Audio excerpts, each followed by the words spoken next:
नमस्कार। YouTube channel my net में आपका बहुत बहुत स्वागत, अभिनंदन है। आज हम आपको एक खुशखबरी देने जा रहे हैं कि माई नेट YouTube चैनल जो है आज से एक कृषि ज्ञान कार्यक्रम की शुरुआत करने जा रहा है। इस कड़ी में हमारी कोशिश रहेगी कि हम हर सप्ताह आपके बीच में किसी विशेषज्ञ को, कृषि विशेषज्ञ को आपके बीच में लाए, ताकि इस कोरोना कोविड-19 के चलते आप घर बैठे जो है कृषि को कैसे जो है गुणवत्ता और लानी है उसमें, और जैविक खेती को कैसे अपनाएं। आज की इस कड़ी में हम आपके बीच में लेकर आए हैं करसोग कृषि विशेषज्ञ subject matter specialist Shri Ramkrishna Chauhan ji को, और उनसे जानेंगे कि किस तरह से आप जो है घर में शून्य लागत खेती, सुभाष पालेकर खेती तकनीक से जो है अपनी खेती को बढ़ावा दे सकते हैं। और साथ ही जानेंगे कि इसमें जो है आजकल जो आपकी टमाटरों की फसल है उसमें धब्बा रोग, यानी कि जो मुरझान रोग आजकल आमतौर पर देखा जा रहा है कि लग रहा है, उसके बारे में भी जानकारी आपसे साझा करेंगे। उम्मीद है आप इस जानकारी को ज़्यादा से ज़्यादा शेयर करेंगे और लाइक करेंगे और इसको अपनाएंगे, और हमारे माई नेट यूट्यूब चैनल को सब्सक्राइब करेंगे और ज़्यादा से ज़्यादा इसको पसंद भी करेंगे। तो आइए इस कड़ी में मिलते हैं आज के हमारे मेहमान, कृषि विशेषज्ञ सब्जेक्ट मैटर स्पेशलिस्ट कृषि अधिकारी करसोग श्री रामकृष्ण चौहान से। नमस्कार सर, आपका बहुत बहुत स्वागत है हमारे YouTube चैनल पर। सर, आज की इस कड़ी में YouTube चैनल हमारा जो है माई नेट, मैं इससे आपको अवगत करवा दूं कि ये अभी हाल ही में शुरू किया गया है, और हमारा जो एक मकसद है लोगों तक, करसोग की आम जनता और बाहर भी जो कृषि को अपनाते हैं उस क्षेत्र में जो है उन तक सही जानकारी पहुँचे और वो इसको शून्य लागत खेती को अपनाएं।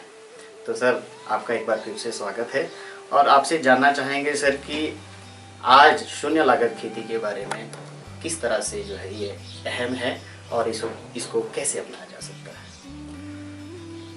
है। शून्य लागत कृषि का महत्व लगभग सभी को मालूम हो चुका है। इसमें मुख्य घटक हैं, हमारे जो उपयोगी घटक हैं। इसमें सबसे पहले हमारे को एक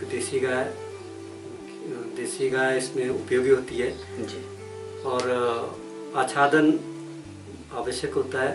उसके साथ मिश्रित खेती, और देसी गाय के गोमूत्र और गोबर से ही, और हमारे प्राकृतिक संसाधनों में जो वनस्पति होती है उसी से हम रोगनाशक और कीटनाशक दवाएं बनाएंगे। और शून्य लागत प्राकृतिक कृषि में के मुख्य ये सिद्धांत है कि हमने अपना पैसा जो है बर्बाद नहीं करना है, व्यर्थ में बर्बाद नहीं करेंगे, और जो हमारे पास प्राकृतिक तौर पर ही संसाधन है उन्हीं का उपयोग हम घर बैठे उनको स्वयं बनाएंगे, और इससे हमारी पैसा बचेगा और हमारी आमदनी बढ़ेगी। और इससे क्या है कि मिट्टी की जो है उपजाऊ क्षमता बढ़ती है, और जीवों की संख्या और केंचुए जो हमारे देसी केंचुए हैं उनकी संख्या बढ़ती है। उससे उसमें प्राणवायु का संचार मिट्टी में बनता है। तो अब जैसे हमने मान लिया, जैसे हमने कोई टमाटर की फसल लगानी है या मक्की की लगानी है। मक्की में हम ऐसा करते हैं कि वो थोड़ा उसमें दूरी का भी थोड़ा महत्व होता है कि जैसे मक्की में हम 1 मीटर की क्यारी बनाएंगे, और उसमें 1 मीटर की क्यारी बना के उसमें 1.5 फुट की नाली रखेंगे, और जब मक्की बीजेंगे तो हम 1.5 फुट के फासले में 1.5 फुट के फासले में एक पंक्ति बीजेंगे, और पंक्ति से पंक्ति की दूरी जो है 2 फुट रहेगी। सर, इसमें हम जानना चाहेंगे, जैसे आमतौर पे गाँव में जो है लोग जिस तरह से मक्की की बिजाई करते हैं जी, वो हल के द्वारा एक बार जो है किसान जो है उसको बीज हाथों से बीजता है। तो इसमें किस तरह से उनको जो है उनको समझ आए कि आपको नालियाँ किस तरह से तैयार करनी, किस तरह से खेत तैयार करना है जी, इसके बारे में।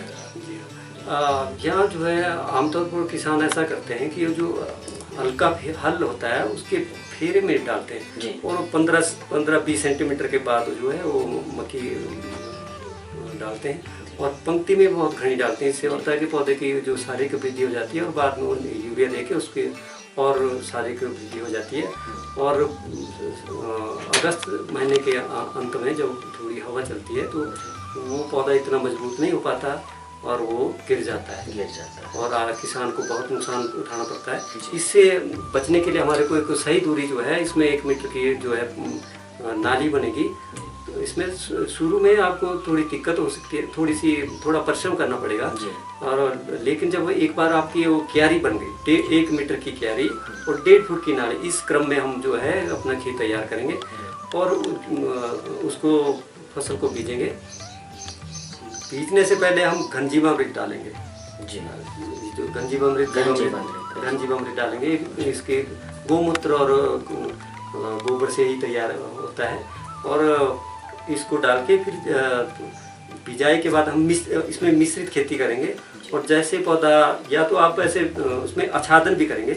आच्छादन आप पहले भी कर सकते हैं या जब पौधा बड़ा हो जाए उसके बाद भी कर सकते हैं। आच्छादन की थोड़ी विधि अगर आप किसान भाइयों को बता दें। हाँ, आच्छादन आप जैसे हमारे पास जो पौध अवशेष हैं, देखा गया है कि लोग जो हैं अपने जो अवशेष होते हैं मक्की के हो गए, गेहूं के हो गए, जो भी मेड़ों के आसपास झाड़ियाँ होती है उनको लोग जला देते हैं। तो इस जलाने से हम एक तो हमारी बहुत ज़्यादा वनस्पति बर्बाद हो जाती है, जिसका हम अनुमान नहीं करते, आकलन नहीं करते हमने क्या बर्बाद कर दिया। तो इससे बचने के लिए हम उसका प्रयोग करेंगे। इससे ये आच्छादन से ये लाभ होता है कि खेत में एक तो जब इसका आच्छादन करेंगे तो नमी बन जाती है और गल सड़ के पौधे में जो आच्छादन गलेगा सड़ेगा उसकी जो है खुराक पौधे को मिलती है। और तीसरी बात कि पौधा जो है वो जो घास नहीं उग पाता, यानी कि हमारे को व्यर्थ में निराई गुड़ाई धूप में लग के वो करने की कोई आवश्यकता नहीं होती है। आच्छादन उसमें 20-25 सेंटीमीटर आच्छादन डालना पड़ता है। 1 बार डालो, 2 बार डालो और 20-25 जो है हमारा घास नहीं उगेगा, घास उसमें खरपतवार नहीं आएगा और वो हमारा जो है मेहनत बच जाएगी। यानी कहने का मतलब है कि किसान को बार बार गुड़ाई करने की भी आवश्यकता कहीं आवश्यकता नहीं होती। और एक मेजर आपने बताया कि घनजीवामृत जो है वो किस तरह से तैयार किया जाएगा, इसके बारे में भी अगर थोड़ा सा। घनजीवामृत में, क्योंकि आज के जो समय में सभी लोगों के पास देसी गाय बहुत मुश्किल से है। जैसे आप कहे वो दूसरे जर्सी मतलब होस्टन अलग अलग तरह के गायों का मूत्र, तो वो भी यूज किया जा सकता है। क्योंकि ये जो भारतीय मूल की गाय जिसमें जो कांद होती है, हम्प होता है, ये इसमें एक और जो इसका एक ये गुण है कि क्योंकि कांद में वो सूर्य केतु नाड़ी बोलते हैं उसको, तो वो जो है सौर मंडल से जो है ऊर्जा जो है उस कांद में हम्प जिसको बोलते हैं उसमें संग्रहित करता है। और यही जो ऊर्जा जो है दूध, घी और गोबर और गोमूत्र में संग्रहित होती है। और जब ऊर्जावान जो है ये सामग्री होती है तो इससे इसकी गुणवत्ता में वैसे ही अंतर होता है। तो सर इसका जो मिश्रण है वो कैसे तैयार किया जा सकता है, जरा इसके बारे में अगर आप प्रकाश डालें। हाँ, इसमें गोमूत्र होता है, गोमूत्र गोबर ये है ना, इसको इस्तेमाल करते हैं और बेसन थोड़ा सा ये इसमें अलग इसको इसी चीज़ों से तैयार किया जाता है। और जीवामृत और आपका बेसन डलेगा और गुड़ भी डलेगा। जी। और इसकी सर समय से अवधि जो है कितने समय में ये तैयार हो जाता है ताकि खेतों में डालने के लिए? ये 3-4 दिनों में इसको जैसे मिश्रित करते हैं, 3-4 दिनों में इसको 3-4 दिनों में तैयार हो जाता है। और ये जो आच्छादन जैसे मैं बात कर रहा था अभी, तो आच्छादन से ऐसा है कि वैसे आपने जैसे टमाटर लगाया, टमाटर भी इसी विधि से लगेगा और पर टमाटर में थोड़ा सा लगे क्योंकि टमाटर में जो दूरी जो ज़्यादा रखनी पड़ती है क्योंकि हाइब्रिड की हाइट ज़्यादा होती है। तो इसमें क्या करते हैं कि 50 सेंटीमीटर की क्यारी बनेगी 1 मीटर की बजाय टमाटर में। 50 खीरा, करेला, टमाटर में ये 50 सेंटीमीटर की जो है क्यारी बनेगी।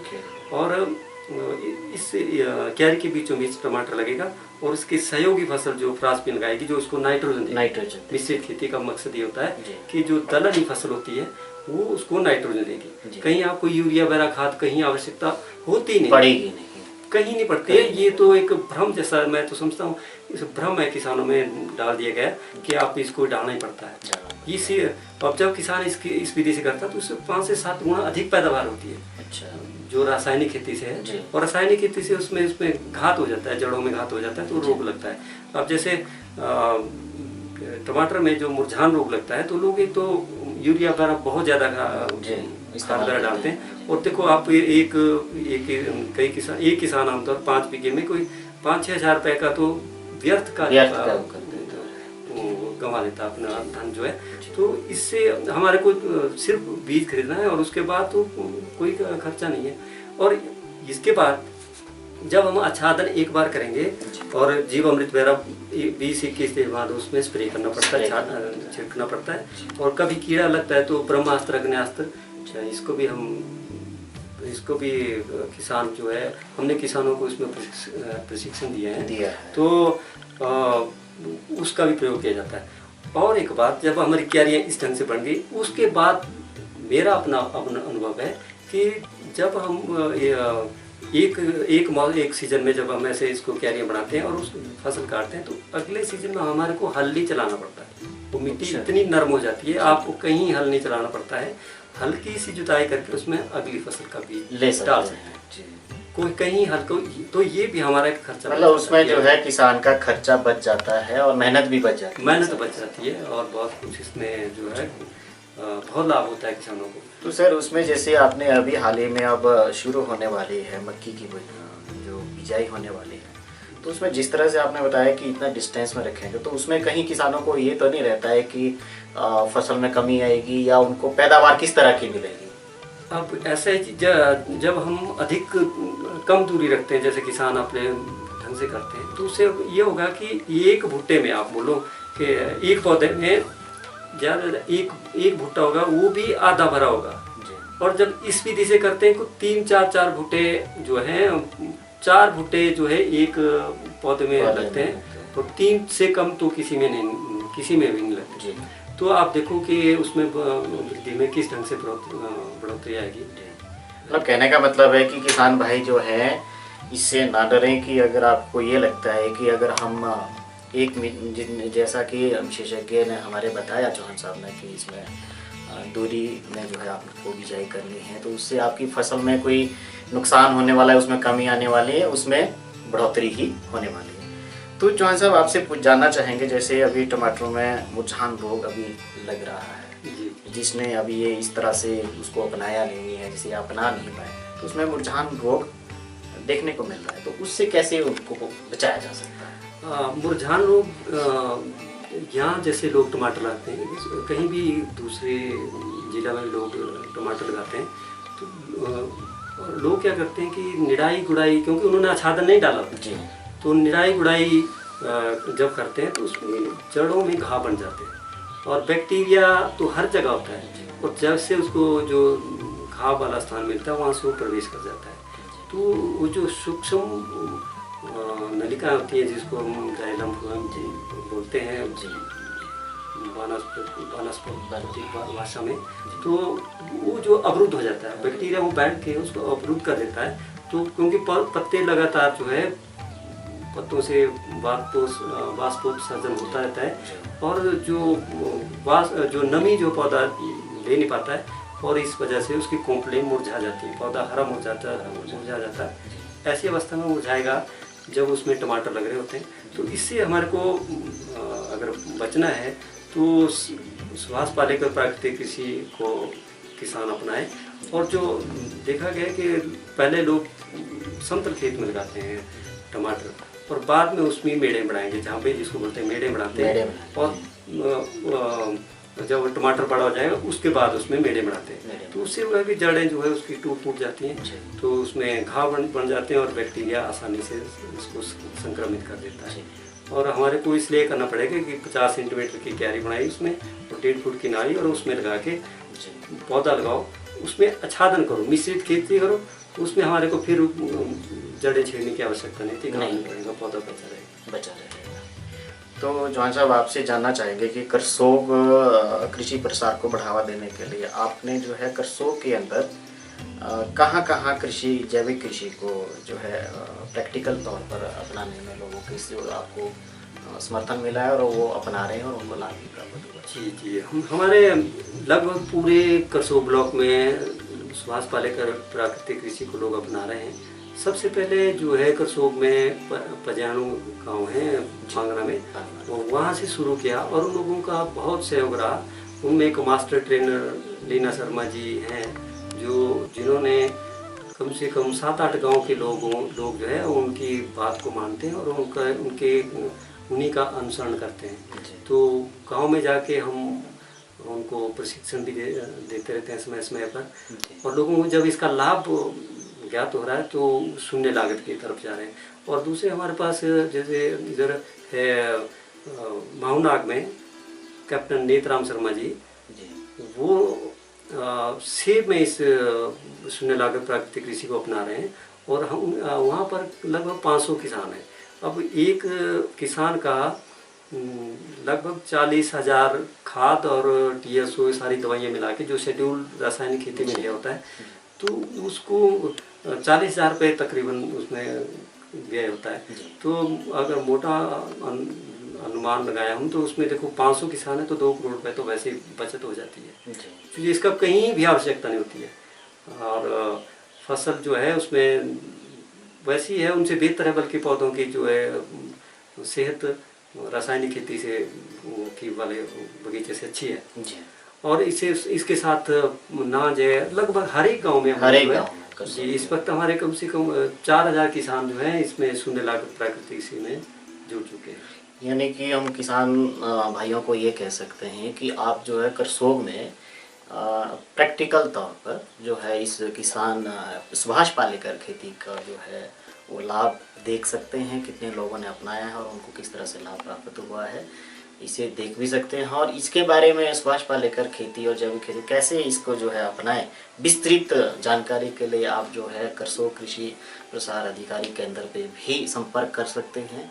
तो जॉन साहब हम आपसे जानना चाहेंगे कि किसानों को जो है जानकारी लेने के लिए कौन से नंबर दिए गए हैं जिससे वो जो है आपसे सीधे जुड़ सकते हैं और जानकारी ले सकते हैं?